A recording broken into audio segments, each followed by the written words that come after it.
Hello friends, welcome back to my channel. Today we have another challenging question of Maths Olympiad. Let's discuss this question today. There's a very easy trick to solve it. The question is 40 to the power 40 upon 20 to the power 20.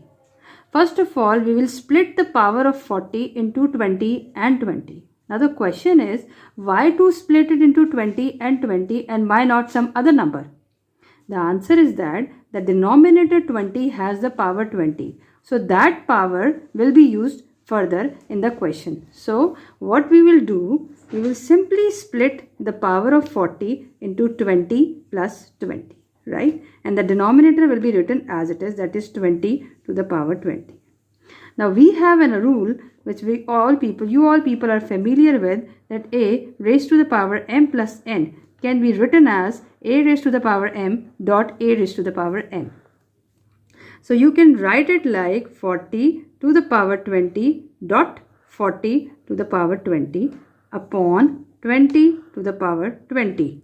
Now you can write this in the format of 40 to the power 20 upon 20 to the power 20.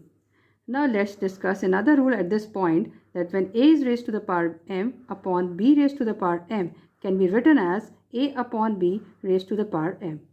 Applying this rule, you can write this expression as 40 upon 20 raised to the power 20, right?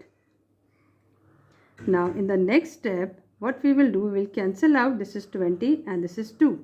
This is 40 to the power 20 dot 2 raised to the power 20. Now applying another identity at this point, that when we have a raised to the power m dot b raised to the power m, it can be written as a dot b raised to the power m. So what you are going to do in the next step, you are just going to write it in this format and put the exponent over here. 40 when multiplied with 2, you get 80 as a result, raised to the power 20, and this is our result. I hope you understand the question well.